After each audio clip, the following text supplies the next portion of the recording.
नमस्ते प्रिय विद्यार्थियों। मैं मुकेश शर्मा हिंदी सागर क्लासेज में आप सभी का स्वागत करता हूँ, अभिनंदन करता हूँ।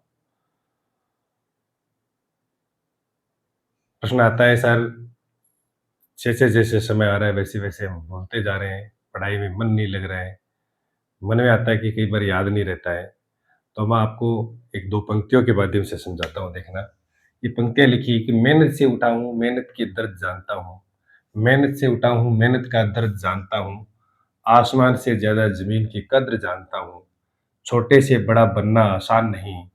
छोटे से बड़ा बनना आसान नहीं, ज़िंदगी में कितना ज़रूरी है सब्र, ये जानता हूँ। कहने का अभिप्राय इतना ही है कि आप सब्र रखेंगे, धैर्य रखेंगे, तो ऐसा नहीं लगेगा कि हम तैयारी हमारी कम हो पा रही है। जब आपकी तैयारी कम हो पा रही है, तो मैं आपको 2-3 बात बता रहा हूँ, उस पर आप ध्यान देंगे। मन नहीं लगता है, मान लो आप तैयारी कर रहे हैं और ऐसा लगता है कि भई भूलते जा रहे हैं, तो आप थोड़ा बाहर निकल के जो आपके आस-पास कोई काम करने वाला मज़दूर व्यक्ति है या कोई मान लो निर्माण कार्य कहीं चल रहा है, तो वो काम करने वाले लोग उनको देखना आप, उनके पसीने देखना, धूप में काम करने की स्थिति देखना उनकी, कैसे वो धूप में खड़े काम कर रहे हैं, तो आपका भी फिर मन करेगा कि नहीं, नहीं ये तो काम कठिन है, फिर पढ़ाई सबसे अच्छी है। कहने का मतलब है दुनिया की सबसे अच्छी कोई बात है तो वो है पढ़ना। और पढ़ने का फ़ायदा ये है कि एक तो आपको ज्ञान आएगा और ज्ञान आने के बाद जो आपका अभिष्ट लक्ष्य वो प्राप्त हो जाएगा। फिर आपकी कोई दिक्कत नहीं है, क्योंकि आपका जीवन जो है वो क्या हो जाएगा, सेफ हो जाएगा। इस बात का हमें बिल्कुल माइंड में रखना है, दिमाग में रखना है, तब जाके पढ़ाई हो पाएगी। नहीं तो फिर मन में ये रहता है कि हम पढ़ाई है वो करे कि नहीं करे, आगे भर्ती बड़ी आएगी उसकी करे, या मान लो इस बार कम पद है, या ऐसा कुछ नहीं है। ये देखिए, ये जो भर्ती चल रही है सेकंड ग्रेड की, तो पद बढ़ ही चुके हैं और व्याख्याता के पद बढ़ने की संभावना है, पद लगभग बढ़ने की संभावना है, लेकिन ये पूर्णतः शत प्रतिशत नहीं कहा जा सकता कि पद बढ़ेगी। लेकिन ये भर्ती पूर्ण होने के बाद 8-10 महीने के बाद फिर बड़ी भर्ती जरूर आएगी, क्योंकि वरिष्ठ अध्यापक से व्याख्याता के जो है पदोन्नति हुई है, उनका प्रमोशन हुआ है, तो लगभग 10-11 हज़ार पोस्ट खाली है, 50% पर नई भर्ती लेंगे। कहने का मतलब है कि 5,000 6,000 पद नई भर्ती आएगी, कुछ पद पहले से ही खाली पड़े हैं।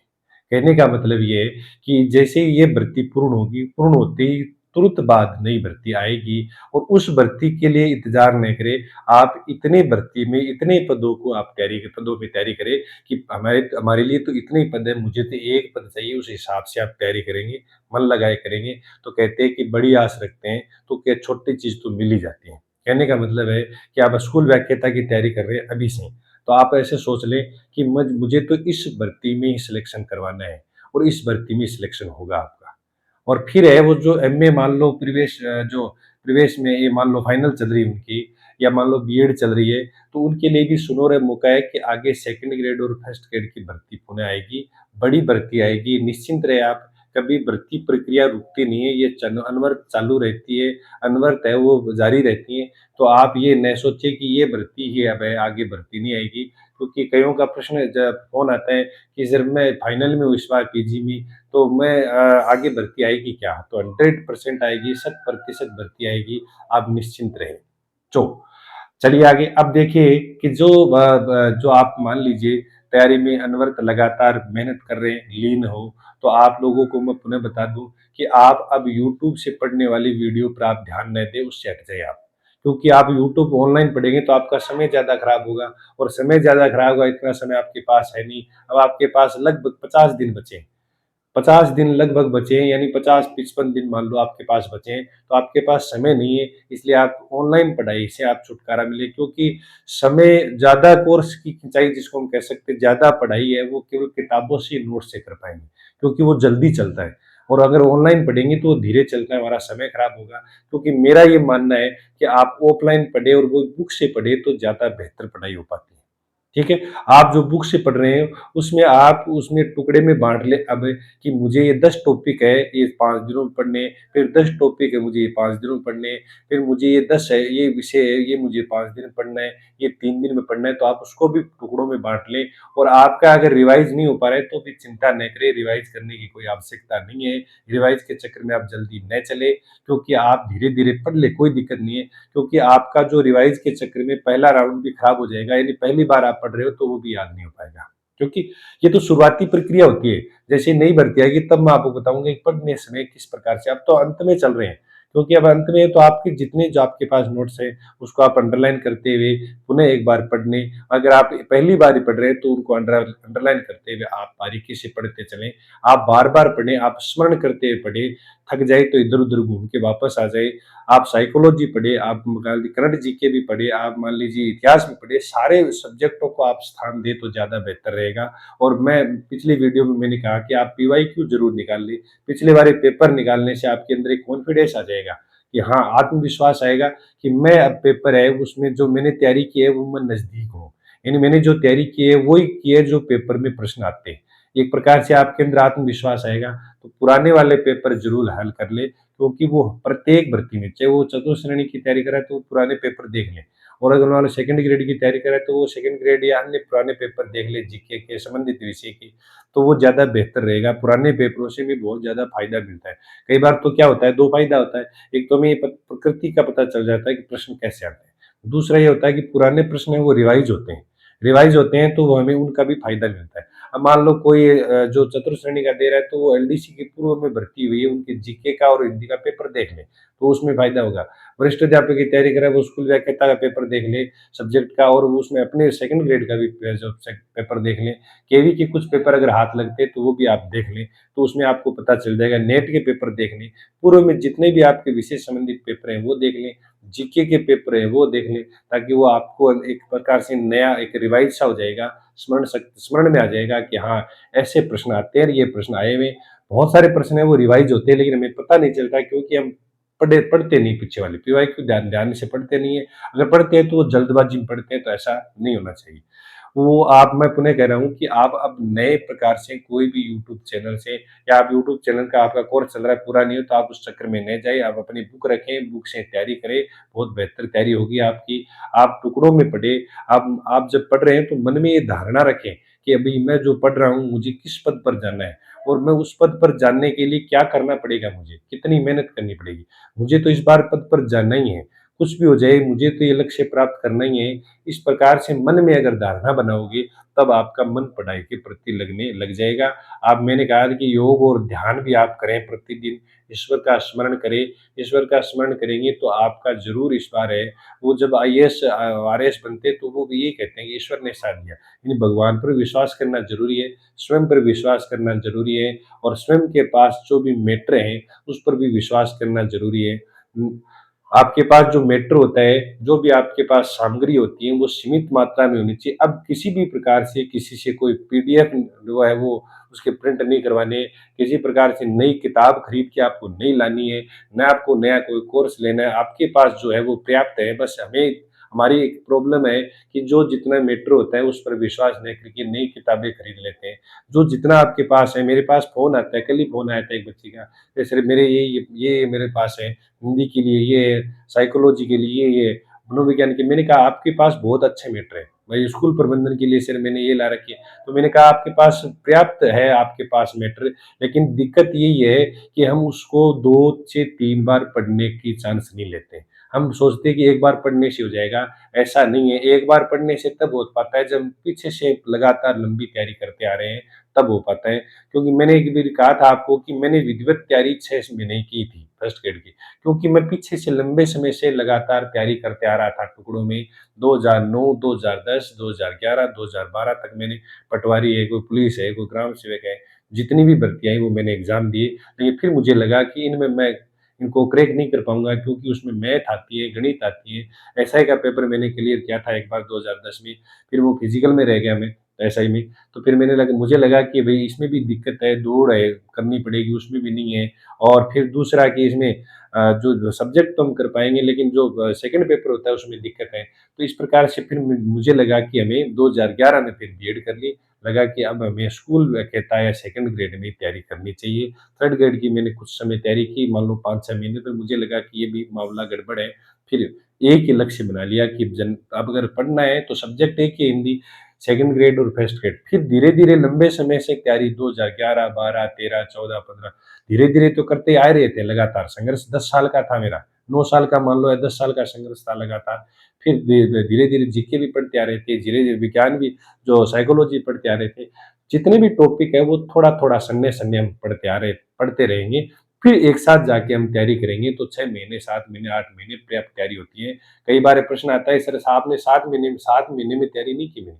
तैयारी हमेशा लंबी लगातार होती है, लंबी तैयारी वाला ही सिलेक्शन करा पाता है। वो कोई हज़ारों में कोई 1 मिलता है या 2 मिलता है, जिनकी पहली बार मान मान लो वो एक बार में तैयारी की उनका सिलेक्शन हो जाता है, बहुत कम चांस में मिलता है। लेकिन लंबी अगर तैयारी आपकी लगातार अगर आप चलते आ रहे हो, पढ़ाई करते आ रहे हो, तो वो फ़ायदा ज़्यादा देती है। 2000 देख लो 8 में मैं ग्रेजुएशन की 9, 10, 11, 12, 13, 14, 15, 16, 17, 18, 18 में मेरा चयन हुआ जो स्कूल व्याख्याता और वरिष्ठ अध्यापक में और केवी में तीनों सिलेक्शन है वो एक ही साल में हुए थे। क्योंकि 2000 जो 15 वाली भर्ती का रिवाइज़ हुआ रिज़ल्ट उसमें मेरा चयन हुआ फिर स्कूल व्याख्याता में। कहने का मतलब यही है कि आप लगातार तैयारी कर रहे हो, कहीं न कहीं आपके काम आएगी। अगर आप मान लो सेकंड ग्रेड की तैयारी कर रहे हो, तो आप फर्स्ट ग्रेड की कर रहे हो तो सेकंड ग्रेड में काम आएगी। अब अगर आप मान लो कोई सेकंड ग्रेड की तैयारी करे तो सेकंड ग्रेड की करे वहीं रहे बस। थर्ड ग्रेड की बाद में कर लेना और जो थर्ड ग्रेड की तैयारी कर रहा है मन लगा के कि मुझे यही करनी है, तो वो वहीं तैयारी करे, वहीं उस पर फ़ोकस करे। सिलेबस हमारे सामने रहना चाहिए, सिलेबस हमारे याद रहना चाहिए कंठस्थ कि इसमें क्या आएगा, हम इसमें कौन-कौन से टॉपिक है, क्या-क्या पूछा गया है, उसमें सिलेबस आपके दिमाग में रहना चाहिए। आप मेहनत करिए साथियों, आप समय शेड्यूल बनाइए, आप लग जाइए क्योंकि ये समय बार-बार नहीं आएगा, ईश्वर सबको मौका देता है एक बार, क्योंकि वो समय निकलने के बाद फिर हमारे पास कुछ नहीं रहता है, पश्चाताप रहता है कि उस समय काश मैं भी तैयारी कर लेता तो मेरा भी चयन हो जाता, मेरे साथी का हो गया, मेरी सहेली का हो गया, ऐसे आपके मन में ही रहेगा। फिर आप बस बातें करते रहेंगे और कोई आपके हाथ में नहीं रहेगा फिर क्योंकि वो वक़्त निकल जाता है। कई बार हमारे मन में ये हम ज़्यादा प्रसन्नचित्त रहते हैं कि इतनी बड़ी भर्ती हम तो निकाल ही लेंगे। कई बार क्या होता है कि ज़्यादा अहंकार में मार भी खा जाते हैं। इसलिए पढ़ाई करते समय जो व्यक्ति अहंकार रखेगा, वो फिर समझ लीजिए कि वो पतन है उसका। और अब अगर वो जो शालीनता से अगर पढ़ेगा, मेहनत करेगा, हर चीज़ कलेक्ट करेगा, हर चीज़ छुएगा हर चीज़ को, हर चीज़ वो याद रखेगा, कहीं से भी उनको मिल गई सामग्री वो उठा लेगा, वो अपनी चाहती सामग्री उठा लेगा, इसका मतलब है कि वो पढ़ाई का भूखा है, वो ज़रूर अपने लक्ष्य तक पहुँचेगा क्योंकि उसकी भूख देखिए वो हर चीज़ हर जगह से उठा रहा है, कि यहाँ से करंट जीके ठीक है, यहाँ से हिस्ट्री अच्छी पढ़ा रहे हैं, यहाँ हिंदी अच्छी पढ़ा रहे हैं, तो हर जगह से वो उठाना जानता है। वो उनको पता चल गया कि हमें लक्ष्य तक पहुँचना है हर हाल में चाहे कुछ भी हो जाए।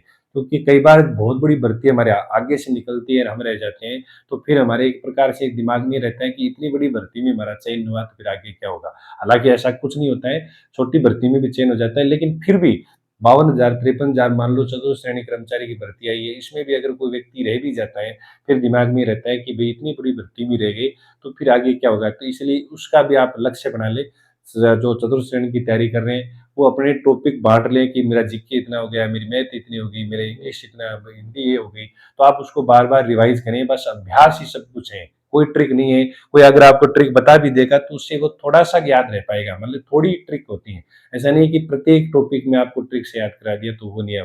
बस आप अभ्यास करिए, लगातार अभ्यास 1 महीने, 2 महीने, 3 महीने अभ्यास करिए तो हो जाएगा। वरिष्ठ अध्यापक का सितंबर में एग्ज़ाम है, तो आपके पास अभी समय पड़ा है। चतुर्थ श्रेणी का भी सितंबर में एग्ज़ाम है, तो समय पड़ा है। तो समय की मान लो मई है, जून, जुलाई, अगस्त, सितंबर, मान लो आपके पास 4 महीने तो फुल पड़े एकदम। 4 महीने में आप 1 बार नहीं 2 बार रिवाइज़ कर सकते हैं जो आपका जो सिलेबस है।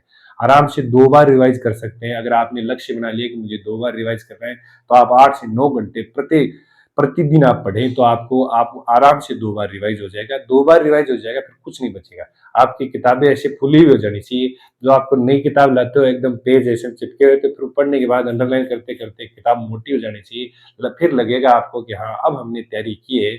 आपको पेज वाइज़ आपके जो पासा इधर वाला है कि इधर लिखा हुआ था, ये सब कुछ याद हो जाएगा बस केवल अभ्यास से। जब हम हिंदी पढ़ते हैं, कई बार ऑफलाइन बच्चों को पढ़ाते हैं कि सर ये याद कैसा हुआ? याद अभ्यास है। अभ्यास अगर आप करते हैं तो याद आराम से हो जाता है और अभ्यास अगर छोड़ देते हैं तो बड़े-बड़े लोग भी भूल जाते हैं। जितने भी ऋषि-मुनि हुए हमारे, जितने भी कवि लेखक हुए, उनका अभ्यास ही है। वो अभ्यास से ही कोई कविता रचना करता है, कोई कहानी रचता है, कोई उपन्यास रचता है। अगर मान लो अचानक ही कोई एक व्यक्ति है सोचे कि मैं 1 महीने में कोई कविता रच लूँ, तो ऐसा नहीं हो पाएगा। वो लगातार एक उनका परिश्रम होता है, लगातार उनकी जो मेहनत होती है, तो वो कर पाता है। हमारे कई बार दिमाग में होता है कि उस व्यक्ति का चयन स्कूल वैकेशन में पहली बार होगा, ऐसा नहीं है। वो लगातार पीछे से थोड़ी बहुत तैयारी कर रहा है। ऐसा नहीं है कि वो नया ही है और जो नए तैयारी कर रहे हैं, कई बार वो उनके दिमाग में ये होता है कि हम तो तैयारी कर रहे हैं, तो सर कह रहे हैं कि ऐसा तो होता ही नहीं है। ऐसा भी नहीं है कि आप 12 महीने का अगर मान लो तैयारी करें, तो आपको समय ज़्यादा देना पड़ेगा। अगर आप 10 महीने 10 घंटे अगर प्रतिदिन समय देते तो आप भी आराम से निकाल सकते हैं। बस आपकी आँखों में क्या होना चाहिए, वो एक सपना होना चाहिए, लक्ष्य होना चाहिए, वो रात-दिन आपको दिखाई देना चाहिए, नींद में भी वही लक्ष्य आपको दिखाई देना चाहिए। आपका समय सोने का, उठने का कुछ भी नहीं होना चाहिए, कोई निश्चित समय नहीं होना चाहिए। बस आप जब जागे तब पढ़ाई शुरू कर दी, नींद आई तब सो गए। सोने के बाद आप दोपहर को 1 डेढ़ घंटे की रेस्ट करने के बाद एक तरोताज़ा महसूस करेंगे अपने आप को और फिर वापस लग जाइए। प्रयास करें कि कम हम जो है नींद लें। नींद है वो रात्रिकालीन आप ले लें, दिन में नींद कम से कम लें। बस इतना सोचिए कि सिलेबस क्योंकि आप जब पढ़ने लग जाओगे, पढ़ाई में मन लगता है, तो मैं कई बार 4-4 8-8 घंटे 4-4 घंटे निकाल देता हूँ। और जब मैं तैयारी करता तो 8 घंटे भी 4 घंटे एक बार, फिर 4 घंटे एक बार ऐसे निकल जाते थे। तो कई बार कोई टॉपिक होते हैं, मन लगता है तो उसमें आपको पढ़ते रहिए। ये नहीं सोचिए कि मैं 2 घंटे मैंने बनाया तो 2 घंटे पढ़ूँगा। मन कर रहा है कि आज आज मेरा मूड अच्छा है पढ़ने का, तो आप 4 घंटे, 5 घंटे, 6 घंटे कंटिन्यू लगातार पढ़िए। आज मान लीजिए मूड नहीं है पढ़ने का, तो उस दिन आप 3 घंटे पढ़ लीजिए, कोई फ़र्क नहीं पड़ेगा। लेकिन जिस दिन आपका मानस कहता है कि आज मैं अच्छी तरह से याद कर पा रहा हूँ, मेरा स्मरण हो पा रहा है, तो आप उस दिन अच्छी तरह पढ़ें ना, 4 घंटे, 8 घंटे, 10 घंटे टाइम दें आराम से, कोई दिक्कत नहीं है। क्योंकि पढ़ने से ये दिमाग जो हमारा है, मस्तिष्क है, ये और ज़्यादा तरोताज़ा, एक प्रकार से एक ज्ञान की वृद्धि होगी, कमज़ोरी कोई नहीं आएगी आपके अंदर। क्योंकि ज्ञान जब व्यक्ति में आता है तो कहते हैं कि वो तो शेरनी का दूध है, जो जितना पिएगा उतना ही दहाड़ता है। इसलिए आपके अंदर ये ताकत रहनी चाहिए। आपका एक लक्ष्य के प्रति बना लो आप ध्यान में कि मुझे तो अब बनना है, ये बनना है, चतुर्थ श्रेणी कर्मचारी बनना है, सेकंड ग्रेड बनना है, मुझे थर्ड ग्रेड में जाना है, टीचर बनना है, मुझे स्कूल व्याख्याता बनना है, मुझे कॉलेज लेक्चरर बनना है। ये बनना है, उसमें आप एक लक्ष्य बना लें कि मुझे उस दिशा में चलने के लिए जो-जो मैटर मुझे चाहिए वो मेरे पास है। बस मुझे इसको समय देना है, बार-बार पढ़ना है। ऐसा समय आप दोगे, बार-बार पढ़ोगे, तो ऐसी कोई सामग्री टॉपिक नहीं रहेगा जो आपकी छूट जाएगी। आपके एकदम स्मरण में रहेगा कि हाँ, ये टॉपिक है, क्योंकि वे कहते भी है नहीं कि ना कोई भाग्यशाली है, ना कोई अभागा है। ना कोई भाग्यशाली है, ना कोई अभागा है। किस्मत का सूरज उन्हीं उन्हीं का चमका जो नींद से जागा है। कहने का मतलब है नींद से जागने का अभिप्राय है कि हमें अब दिमाग में आप चेतना पैदा कीजिए कि समय अब है, 50 दिन बचे हैं, 50 दिन में हमें क्या करना है और क्या करना है, क्या मैं आपको बता रहा हूँ कि आप बस रिवाइज करिए। आप लगे रहिए, जो पढ़ रहे हैं वो धैर्य के साथ, ईमानदारी के साथ, आप शालीनता के साथ पढ़ते हुए चलेंगे, तो ऐसा कुछ नहीं है कि जो आपके टॉपिक फिर आप है सिलेबस में देखिए कि ये टॉपिक मेरे सारे हो चुके हैं, बस अब इनको रिवाइज करना है, नया कुछ नहीं खरीदना है, नया कुछ नहीं पढ़ना है आपको। आपको लगे, मान लीजिए मैं आपको उदाहरण से कई बार बताता हूँ कि आपको लगे कि मैंने इस कवि की ये 10 रचना याद कर ली है, ये 2 और इम्पोर्टेंट है, तो आप उसमें ऐड कर सकते हैं अगर याद होती है तो। ऐसा नहीं हो कि 2 याद करने के चक्कर में 10 खो दो, 10 को तो आप मजबूत याद रखिए। इस प्रकार से तैयारी करें और लक्ष्य बनाएँ, मेहनत करेंगे तो आपका ऐसा नहीं है कि स्कूल व्याख्याता में आप इस 2025 में लग जाओगे और फिर अगर मान लो जो पीजी फाइनल में है, बीएड मान लो फाइनल चल रही है उनकी, तो उनके लिए 2026 में जो भर्ती आएगी, बड़ी भर्ती आएगी, ऐसा नहीं है कि भर्ती आएगी नहीं, क्योंकि पोस्ट खाली हो गई है 10,000 जो सेकंड ग्रेड में, और अभी स्कूल व्याख्याता से जो वाइस प्रिंसिपल बने, उनमें भी वो खाली हो गई पोस्ट। इसलिए आप ध्यान रखें कि सेकंड ग्रेड में 10,000 पोस्ट वैसे अभी खाली हुई है, फर्स्ट ग्रेड में भी खाली पड़ी है और थर्ड ग्रेड में तो खाली है ही। तो इस प्रकार से आपकी बड़ी भर्तियां के आने की चांस है, लेकिन आप उस चांस का इंतजार नहीं करें। आप अभी जो वर्तमान में आई है उसमें आप लग जाइए। मैं बार बार कहता हूँ कि मेरे साथ भी यही हुआ था कि छोटे कम पदों में हमारा चयन हो जाता है और ज्यादा पदों में हम रह जाते हैं। ऐसा नहीं है कि ज्यादा पद में हम रह गए तो कम पदों में चयन नहीं होगा, तो आपका हो सकता है।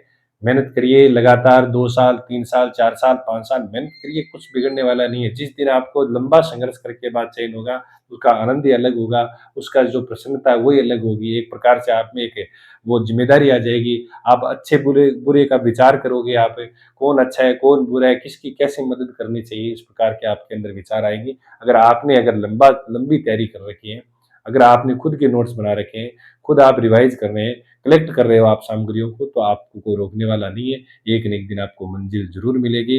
लगे रहिए, आप खूब मेहनत करिए, संघर्ष करिए, रुकिए मत, लगातार चलते रहिए। और आप मैंने कहा ना कि जब आपका करें मन याद नहीं हो रहा है, ये पढ़ाई थोड़ी कठिन लग रही है, ये पढ़ना कितने दिन पड़ेगा? तो आप बाहर निकल के देखना, धूप में काम करने वाले गडरिये जो भेड़ चरा रहे हैं उनको, या काम कर रहे हैं, मान लो किसी कंस्ट्रक्शन का काम कर रहे हैं, मकान निर्माण कार्य का मज़दूर कर रहे हैं और मिस्त्री लगा है उनको देखो, या कहीं मान लो कोई और मज़दूरी कर रहा है उनको देखिए आप, या मान लीजिए कोई मिट्टी खोद रहा है, कोई कैसा भी कोई काम करे उनको देखिए धूप में वो कैसा काम कर रहा है। तो हमारा काम तो सबसे अच्छा है, पंखा चल रहा है, पढ़ना है, पढ़ना है, पढ़ना है, बस आराम से बैठे-बैठे पढ़ना है, चाहे गर्मी हो, चाहे सर्दी हो, कोई दिक्कत ही नहीं है। गर्म जो पसीना आता है तो ऊपर पंखा चलता है, कूलर चलता है, कोई दिक्कत नहीं है। पढ़ना ही तो हमें, पढ़ने के बाद अच्छी जब मंजिल मिलेगी आपको, आपका लक्ष्य मिलेगा, तब बड़ा और ही आनंद आएगा, क्योंकि आर्थिक रूप से भी आप सबल हो जाओगे। अपनी इच्छा भी है वो सारी जो आपके जीवन में जो आपको पूर्ण कर पाओगे। आपकी जो-जो आपको मान लो कहीं जाना, घूमना, बैठना, उठना, पहनने की जो भी इच्छा है आप अपनी स्वतंत्रता से, अपने बलबूते पर, आत्मविश्वास पर, अपने खुद के पैरों पर खड़ा होके आप ये पूरा कर सकते हैं। आप ये सोचिए कि मुझे मेरे पैरों पर खड़ा होके करना है। ये सच बात भी है कि कोई मान लीजिए आपका साथ नहीं देगा, साथ देगा तो वो आपका मानस देगा, आपका विवेक देगा, आपका शरीर देगा और आपकी जो शिक्षा है, वो आपका ज्ञान है, वो साथ देगा। बाकी कोई साथ देने वाला नहीं है। ये दिमाग में आप बिठा लें, क्योंकि ये बात सच भी है। और सच चाहे वो कई बार कड़वी होती है, लेकिन आगे जाके पता चलता है कि बात तो सच थी, क्योंकि साथ जो आपका जो परिवार का पालन-पोषण वो भी आपको ही करना है, स्वयं को भी आपको ही करना है। जो भी आपको जीवन में जितने भी काम निकालने हैं, सामाजिक दायित्व वो भी आपको ही करने हैं। आपकी इच्छा पूर्ण करना है, वो भी आपको ही करना है। कहने का मतलब यही है कि करना खुद पे पैरों पे खड़ा होके करना पड़ेगा। दूसरे पे अगर मोहताज रह जाएँगे, तो हमारी जो इच्छा है वो मर जाएगी। हम फिर ऐसे ही बस जीवन में आए यूँ ही चले जाएँगे। इसलिए संघर्ष करिए, मस्त रहिए, व्यस्त रहिए, स्वस्थ रहिए और लगातार चलते रहिए। आप मेहनत करते रहें और आपको फिर भी कोई मैं बीच-बीच में आपको बताता रहूँगा कि देखिए संघर्ष जिन्होंने किया है वो बता पाएगा कि वास्तव में संघर्ष क्या होता है, मेहनत क्या होती है और जो है वो जिसको हम कह सकते हैं कि तरीका क्या होता है पढ़ने का, वो वही बता पाता है जिस स्थिति में, परिस्थिति में वो गुज़रा है या वो गया है। ये आप ध्यान रखें। आप खूब मेहनत करिए, लगे रहिए, 10 घंटे पढ़ लीजिए, कोई फ़र्क नहीं पड़ेगा। आप 10 घंटे पढ़ने के बाद बीच में 1 घंटे रेस्ट ले लो, फिर रात को आप 5-6 घंटे सो जाओ, 6 घंटे पर्याप्त होता है रात्रिकालीन अगर आप सोते हो तो। बस आप तो ये मान लीजिए कि ये 2-3 महीने हमारे लिए गोल्डन चांस है। इस गोल्डन चांस आप मान कर तैयारी करिए। आप ये ना सोचिए कि ये दोबारा आ जाएगा, हम अगले साल लग जाएँगे, उम्र में अभी छोटे हैं, बहुत बड़े लोग भी तैयारी कर रहे हैं अभी, ऐसा दिमाग में न रखें, क्योंकि छोटी उम्र में नौकरी लगना भी बहुत बड़ी उपलब्धि होती है। और जो एवरेज होकर लास्ट में लगता है, तो लास्ट में भी लगना बहुत बड़ी उपलब्धि होती है, क्योंकि वो सोचता है कि भई अब तो हमारे पास कुछ नहीं है, बस लास्ट है। तो लास्ट में जो व्यक्ति है, मान लो 2-3 1 साल रहे या 6 महीने रहे, वो तो आप ये मान लीजिए कि बस अब त्याग दो सब कुछ, यही है बस। बस जीवन का सबसे सर्वोत्तम पल यही है, जिस दिन चयन होगा उस दिन और ज़्यादा लगेगा कि जीवन का सर्वोत्तम पल नौकरी लगना ही है, सद सफल होना ही है, क्योंकि आपकी डिग्रियाँ कोई काम नहीं आएगी, आपकी डिग्रियाँ यूँ ही पड़ी रहेगी जब आप मेहनत करके अगर आप कहीं सफल इंसान नहीं बन जाओगे, नौकरी नहीं लग जाओगे, आपको सफलता नहीं मिल जाएगी, तो इन डिग्रियों का कुछ भी बढ़ने वाला नहीं है। और मैं कई बार कहता हूँ कि 10वीं में पढ़ने वाला अगर फेल हो गया और अगर वो ग्रेड से पास हो गया, 3rd डिवीज़न से पास हो गया, वो व्यक्ति भी आईएएस, आरएएस अधिकारी बन सकता है, तो आप स्कूल व्याख्याता, वरिष्ठ अध्यापक और चतुर्थ श्रेणी कर्मचारी क्यों नहीं बन सकते? ऐसा दिमाग में रखोगे, तो भी आपकी बहुत बड़ी कमज़ोरी है। और जिन्होंने मान लो 90% आए, वो अगर फुले समा रहा है कि मेरे तो इतने नंबर है, मुझ कुछ नहीं निकाल के दूँगा, तो उनका भी ये भ्रम है, वहम है, वो निकाल दें। ऐसा नहीं है, सब समान है। जो व्यक्ति मेहनत कर रहा है, जो व्यक्ति अब तैयारी कर रहे हैं, जो व्यक्ति अब जो कॉम्पिटिशन की तैयारी कर रहा है, उसमें अगर जोर लगा दिया, ताकत लगा दी, पूरी मत के साथ जुट गया, तो समझ लीजिए उनका चयन है, बाकी सब बैठे रह जाएँगे, बातों में कोई आनी-जानी नहीं है, धरी-धराई रह जाएगी। और जो व्यक्ति शालीनता से पढ़ेगा, जो व्यक्ति शालीनता से, सौम्य स्वभाव से पढ़ेगा, धैर्य रखते पढ़ेगा, वो सफल हो जाएगा। और मन में अगर अहंकार रख लिया कि भई मैं इस दुनिया में सब कुछ हूँ, मुझे किसी को पूछने की ज़रूरत नहीं है, फिर वो वहीं रह जाएगा, वो शून्य के बराबर है। ये ध्यान आप रखें, आप तैयारी करते रहें, मस्त रहें। आज के लिए इतना ही है। जय हिंद, जय भारत।